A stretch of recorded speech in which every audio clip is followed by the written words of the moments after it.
Hello friends, welcome to my channel defence practice class. Defence practice class চ্যানেলের তরফ থেকে তোমাদের সবাইকে জানাই স্বাগত। প্রত্যেক দিনের মতো আজকেও চলে এসেছি আরেকটি নতুন ক্লাস নিয়ে। আজকের এই ক্লাসে আমরা আলোচনা করব 50+ অতি গুরুত্বপূর্ণ এমসিকিউ প্রশ্ন উত্তর, যে প্রশ্নগুলো সাম্প্রতিক তোমাদের যে সমস্ত এক্সাম রয়েছে সমস্ত এক্সামের জন্য খুবই গুরুত্বপূর্ণ। কারণ এখানে আমরা বাছাই করা প্রশ্নগুলো নিয়ে আলোচনা করব, যে প্রশ্নগুলো হচ্ছে সিলেক্টেড প্রশ্ন তোমাদের এক্সামের জন্য। তো ভিডিওটি প্রথম থেকে শেষ পর্যন্ত দেখো এবং লাস্টে তোমাদের স্কোর নিচে কমেন্ট বক্সে কমেন্ট করে জানাবে। তো চলো শুরু করা যাক। আজকের এই ভিডিওর ফার্স্ট প্রশ্ন দেখো কি বলছে, হুইল অ্যান্ড এক্সেল প্ল্যান্ট কোথায় অবস্থিত? এই প্রশ্নের সঠিক উত্তরটি হয়ে যাবে বেঙ্গালুরুতে অবস্থিত। Option B is the correct answer. মনে রাখবে 1984 সালে প্রতিষ্ঠিত হয় এবং ভারতের রেলের চাকা এবং এক্সেল তৈরির প্রধান কেন্দ্র হচ্ছে এটি। নেক্সট হচ্ছে 2 নম্বর প্রশ্ন কি বলছে দেখো, ইন্টাগ্রাল কোচ ফ্যাক্টরি আইসিএফ কোথায় অবস্থিত? রাইট উত্তরটি হয়ে যাবে Perambur. Option C is the correct answer. Perambur তামিলনাড়ুতে অবস্থিত এবং এখান থেকেই ভারতের দ্রুতগতির যে বন্দে ভারত ট্রেন সেটি রেক তৈরি হয় এখানে। নেক্সট হচ্ছে 3 নম্বর প্রশ্ন কি বলছে দেখো, রেলওয়ে সার্ভিস কমিশনের সদর দপ্তর কোথায়? সঠিক উত্তরটি হয়ে যাবে option A is the correct answer. এলাহাবাদে অবস্থিত। এলাহাবাদ বর্তমান প্রয়াগরাজে অবস্থিত।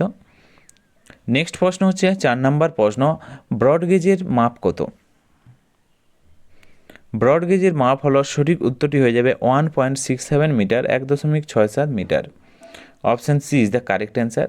এবং মিটার গেজের কথা যদি বলা হয় 1 মিটার হচ্ছে মিটার গেজের মাপ। পরবর্তী প্রশ্ন দেখো 5 নম্বর, ভারতের উচ্চতম রেল স্টেশন কোনটি? সঠিক উত্তরটি হয়ে যাবে প্রশ্নের option B is the correct answer. Ghum হলো ভারতের উচ্চতম রেল স্টেশন এবং মনে রাখবে এটি হিমালয় রেলের অংশ এবং সমুদ্রপৃষ্ঠ থেকে 2258 মিটার উঁচুতে অবস্থিত। তার আগে আমি একটি ছোট্ট আপডেট তোমাদেরকে দিয়ে দিই। সামনে তোমাদের West Bengal SSC group C এবং গ্রুপ ডির পরীক্ষা। তার জন্য আমরা যে প্র্যাকটিস সেট লঞ্চ করেছিলাম তার আমরা লাস্ট মিনিট সাজেশন লঞ্চ করতে চলেছি। যারা এই লাস্ট মিনিট সাজেশন সংগ্রহ করতে চাও আমাদের এই নাম্বারে যোগাযোগ করো 7006450612। আগে কোর্স ফি ছিল 299 টাকা এবং সাম্প্রতিক তোমাদের এক্সাম বেসিসে লাস্ট মিনিট সাজেশন আমরা প্রোভাইড করছি মাত্র 99 টাকাতে। মাত্র 99 টাকাতে তোমরা পেয়ে যাচ্ছ লাস্ট মিনিট সাজেশন। যারা এই লাস্ট মিনিট সাজেশন করে এক্সাম ক্লিয়ার করতে চাও তা আমরা আমাদের এই নাম্বারে অতি সত্বর যোগাযোগ করো। 6 নম্বর প্রশ্ন, রিহান্দ প্রজেক্ট কোন রাজ্যে অবস্থিত? সঠিক উত্তর নিচে কমেন্ট বক্সে কমেন্ট করে জানাও। প্রত্যেকটি প্রশ্নের জন্য রয়েছে 5 সেকেন্ড সময়। রাইট উত্তরটি হয়ে যাবে অপশান সি, উত্তরপ্রদেশ রাজ্যে অবস্থিত রিহান্দ প্রজেক্ট। এছাড়াও তোমরা এক্সট্রা কিছু পয়েন্ট মনে রাখবে উত্তরপ্রদেশ রাজ্য সম্বন্ধে। জনসংখ্যার দিক থেকে বৃহত্তম রাজ্য হচ্ছে উত্তরপ্রদেশ। নেক্সট প্রশ্ন হচ্ছে 7 নম্বর প্রশ্ন, রানা প্রতাপ সাগর বাঁধ কোন নদীর উপর অবস্থিত? রাইট উত্তরটি হয়ে যাবে Chambal. Option B is the correct answer. Next প্রশ্ন হচ্ছে 8 নম্বর প্রশ্ন, তুঙ্গভদ্রা প্রজেক্ট কোন নদীর উপর অবস্থিত? সঠিক উত্তরটি হয়ে যাবে অপশান এ তুঙ্গভদ্রা নদী। Option A is the correct answer. Next প্রশ্ন হচ্ছে 9 নম্বর প্রশ্ন, তেহরি প্রজেক্ট কোন নদীর উপর অবস্থিত? ভারতের যে নদী পরিকল্পনা বা প্রজেক্ট রয়েছে এখান থেকে তোমাদের পরীক্ষাতে প্রশ্ন আসে। তোমরা যদি 25টি প্রজেক্ট সম্বন্ধে প্রশ্ন করে রাখো এখান থেকেই প্রশ্ন পেয়ে যাবে। রাইট অ্যান্সার হয়ে যাবে তেহরি প্রজেক্ট ভাগীরথী নদীর উপর অবস্থিত। Option C is the correct answer. এবং মনে রাখবে এটি হচ্ছে ভারতের সর্বোচ্চ বাঁধ হচ্ছে তেহরি প্রজেক্ট। নেক্সট হচ্ছে 10 নম্বর প্রশ্ন, সালাল প্রজেক্ট কোন নদীর উপর অবস্থিত?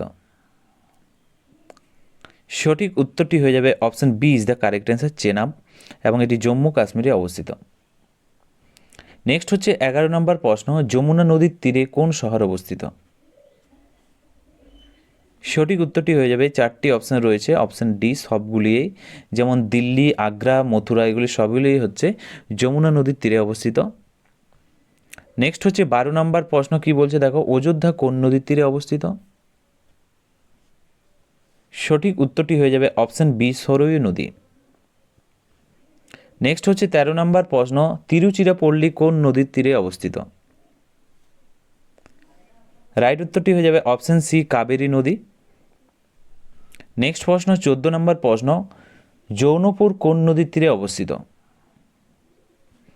সঠিক উত্তরটি কী হবে? 14 নম্বর প্রশ্ন, রাইট অ্যান্সার হয়ে যাবে এই প্রশ্নের Gomti. Option A is the correct answer. Next হচ্ছে 15 নম্বর প্রশ্ন, হায়দ্রাবাদ কোন নদীর তীরে অবস্থিত? সঠিক উত্তরটি হয়ে যাবে অপশন এ মুসি নদীর তীরে অবস্থিত। তো নদীর তীরবর্তী যে শহর, এখান থেকে পরীক্ষাতে প্রশ্ন আসে। ভারতের 20টি নদীর তীরবর্তী শহর প্রশ্ন করে রাখলেই যথেষ্ট। তোমরা নিচে যদি কমেন্ট বক্সে কমেন্ট করে জানাও, আমি একটি স্পেশাল ভিডিও বানিয়ে দেবো নদীর তীরবর্তী শহর সম্বন্ধে। 16 নম্বর প্রশ্ন হচ্ছে, মৌনাক কার ছদ্মনাম? সঠিক উত্তরটি কী হবে? মৌনাকের কথা যদি বলা হয়, মনীষ ঘটকের ছদ্মনাম। Option B is the correct answer. Okay, next প্রশ্ন হচ্ছে 17 নম্বর প্রশ্ন, বেহুলা কার ছদ্মনাম? সঠিক উত্তরটি হয়ে যাবে ঈশ্বরচন্দ্র বিদ্যাসাগরের ছদ্মনাম হচ্ছে বেহুলা। নেক্সট হচ্ছে 18 নম্বর প্রশ্ন, এনি বেসান্ত কার ছদ্মনাম? সঠিক উত্তরটি হয়ে যাবে এনি বেসান্তের কথা যদি বলা হয়, রাইট উত্তরটি হয়ে যাবে Bimal Ghosh is the correct answer. Option A. Next প্রশ্ন হচ্ছে 19 নম্বর প্রশ্ন, মৌমাছি কার ছদ্মনাম? সঠিক উত্তরটি হয়ে যাবে বিমল ঘোষের ছদ্মনাম হচ্ছে মৌমাছি। নেক্সট হচ্ছে 20 নম্বর প্রশ্ন, বীরবল কার ছদ্মনাম? সঠিক উত্তরটি হয়ে যাবে প্রশ্নের প্রমথ চৌধুরীর ছদ্মনাম। Option B is the right answer. Next হচ্ছে 21 নম্বর প্রশ্ন, বিদ্রোহী কবি কাকে বলা হয়? সঠিক উত্তরটি হয়ে যাবে option C is the correct answer. Kazi Nazrul ইসলামকে বিদ্রোহী কবি আখ্যা দেওয়া হয়। নেক্সট প্রশ্ন হচ্ছে 22 নম্বর প্রশ্ন, দয়ার সাগর কার উপাধি? সঠিক উত্তরটি হয়ে যাবে ঈশ্বরচন্দ্র বিদ্যাসাগরের উপাধি হচ্ছে দয়ার সাগর। নেক্সট প্রশ্ন হচ্ছে 23 নম্বর প্রশ্ন, সুরসাগর কাকে বলা হয়? এই প্রশ্নের সঠিক উত্তরটি কী হবে? সুরসাগর বলা হয় ওস্তাদ আল্লাউদ্দিন খাঁকে। Option A is the correct answer. Next প্রশ্ন হচ্ছে 24 নম্বর প্রশ্ন, নাইটেঙ্গেল অফ ইন্ডিয়া কাকে বলা হয়? ভারতের নাইটেঙ্গেল কাকে বলা হয়? সঠিক উত্তরটি হয়ে যাবে সরোজিনী নাইডুকে বলা হয়। নেক্সট হচ্ছে 25 নম্বর প্রশ্ন, মহামান্য উপাধিটি কার? সঠিক উত্তরটি হয়ে যাবে মদন মোহন মালব্য, তার উপাধি হচ্ছে মহামান্য। Option B is the correct answer. Next হচ্ছে 26 নম্বর প্রশ্ন, কোন উদ্ভিদ বিমানে পরিবহন করা হয়? এই প্রশ্নের সঠিক উত্তরটি হয়ে যাবে chlorella. Option B is the right answer. Next হচ্ছে 27 নম্বর প্রশ্ন, এক অণু গ্লুকোজ তৈরি করতে কত কার্বন ডাইঅক্সাইড লাগে? সঠিক উত্তরটি হয়ে যাবে প্রশ্নের 6 অণু। Option C is the correct answer. Next হচ্ছে 28 নম্বর প্রশ্ন, সালোক সংশ্লেষ কী ধরনের বিপাক? সঠিক উত্তর কী হবে? রাইট উত্তরটি হয়ে যাবে উপচিতি বিপাক। Option B is the correct answer. Next হচ্ছে 29 নম্বর প্রশ্ন, সালোক সংশ্লেষ কোথায় হয়? সঠিক উত্তরটি হয়ে যাবে সালোক সংশ্লেষ প্রধানত কোথায় ঘটে? মনে রাখবে মেসোফিল কলাতে। Option B is the correct answer. পাতার মেসোফিল কলায় অর্থাৎ ক্লোরোপ্লাস্টে। Option A is the right answer. ক্লোরোপ্লাস্টের মেসোফিল কলাতে। নেক্সট প্রশ্ন হচ্ছে 30 নম্বর প্রশ্ন, কোনটি সালোক সংশ্লেষ করতে পারে না? 4টি অপশন রয়েছে, সঠিক উত্তর কী হবে? রাইট উত্তরটি হয়ে যাবে mucor. Option C is the right answer. Next প্রশ্ন হচ্ছে 31 নম্বর প্রশ্ন, কোন প্রাণী সালোক সংশ্লেষ করতে পারে? সালোক সংশ্লেষ করতে পারে যদি বলা হয়, এই প্রশ্নের সঠিক উত্তরটি হয়ে যাবে সক্ষম হচ্ছে ইউগ্লিনা এবং ক্লাইসেমিবা।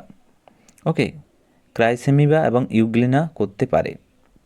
নেক্সট হচ্ছে 32 নম্বর প্রশ্ন, তুলা কোন এককে পরিমাপ করা হয়? সঠিক উত্তরটি হয়ে যাবে option B is the correct answer. Bale এককে তুলা পরিমাপ করা হয়। Option B is the right answer. Next প্রশ্ন হচ্ছে 33 নম্বর প্রশ্ন, শস্য কোন এককে মাপা হয়? রাইট অ্যান্সারটি হয়ে যাবে বুশেল এককে। Option B is the correct answer. Next হচ্ছে 34 নম্বর প্রশ্ন, 1 HP হর্স পাওয়ার সমান কত ওয়াট? সঠিক উত্তর হয়ে যাবে 746 watt, option C is the correct answer. Next হচ্ছে 35 নম্বর প্রশ্ন, ওহম কিসের একক?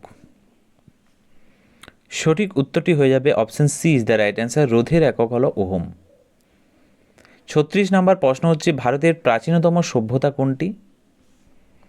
ইতিহাস থেকে তোমাদের পরীক্ষাতে প্রশ্ন আসবে এবং তোমরা মনে রাখবে কিছু প্রশ্ন যেগুলো তোমাদের আসার চান্স রয়েছে।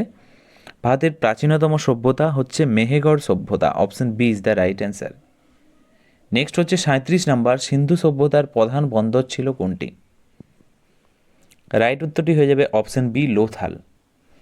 নেক্সট হচ্ছে 38 নম্বর প্রশ্ন, হরপ্পা বর্তমানে কোথায় অবস্থিত? সঠিক উত্তরটি হয়ে যাবে option B is the correct answer, পাকিস্তানের মন্টগোমারিতে অবস্থিত হরপ্পা সভ্যতা। নেক্সট হচ্ছে 39 নম্বর, মেহেরগড় সভ্যতা কী ধরনের ছিল? সঠিক উত্তরটি হয়ে যাবে গ্রামীণ এবং কৃষিভিত্তিক, option B is the right answer. Next হচ্ছে 40 নম্বর প্রশ্ন, মেহেরগড় সভ্যতা কে আবিষ্কার করেন? সঠিক উত্তর কী হবে? মেহেরগড় সভ্যতা কে আবিষ্কার করেন? যা ফ্রাঁসোয়া ফ্রান্সিসকো জারিস।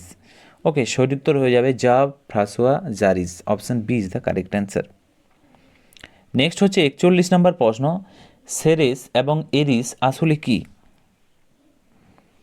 সঠিক উত্তরটি হয়ে যাবে এগুলি হচ্ছে বামন গ্রহ। রাইট উত্তরটি হয়ে যাবে গ্রহাণু বা বামন গ্রহ, option B is the correct answer. Next হচ্ছে 42 নম্বর প্রশ্ন, সূর্য পৃথিবীর চেয়ে কত গুণ বড়? সঠিক উত্তরটি হয়ে যাবে 10 লক্ষ গুণ বড়, option B is the correct answer. Next হচ্ছে 43, গ্যানিমিড কার উপগ্রহ? রাইট উত্তরটি হয়ে যাবে অপশান সি, বৃহস্পতির উপগ্রহ হচ্ছে গ্যানিমিড এবং এটি সৌরজগতের বৃহত্তম, যদি বলা হয় গ্যানিমিড হচ্ছে বৃহত্তম উপগ্রহ যা বৃহস্পতির। নেক্সট হচ্ছে 44 নম্বর, ভারতের উচ্চতম রেল স্টেশন কোনটি? সঠিক উত্তরটি হয়ে যাবে ঘুম, হয়ে যাবে right answer, option B is the correct answer, দার্জিলিংয়ের ঘুম। নেক্সট হচ্ছে 45 নম্বর প্রশ্ন, শনি গ্রহের চারদিকে কি আছে? শনি গ্রহের চারদিকে যদি বলা হয়, মনে রাখবে option C is the correct answer, বলয় থাকে, অপশান বি সঠিক উত্তর। তো ফ্রেন্ডস, এগুলি ছিল আজকের ভিডিওর আমাদের গুরুত্বপূর্ণ কিছু প্রশ্ন উত্তর, যেগুলো খুবই ইম্পর্ট্যান্ট এবং তোমাদের এক্সামের জন্য। এবং তোমরা কত স্কোর করতে পারলে 45টি প্রশ্নের মধ্যে নিচে কমেন্ট বক্সে কমেন্ট করে জানাও। এবং ভিডিওটি যদি ভালো লেগে থাকে অবশ্যই লাইক করো এবং তোমাদের বন্ধুদের সাথে ভিডিওটি শেয়ার করো। আজকের ভিডিওটি এখানেই শেষ করছি। Thank you for watching. জয় হিন্দ, জয় ভারত।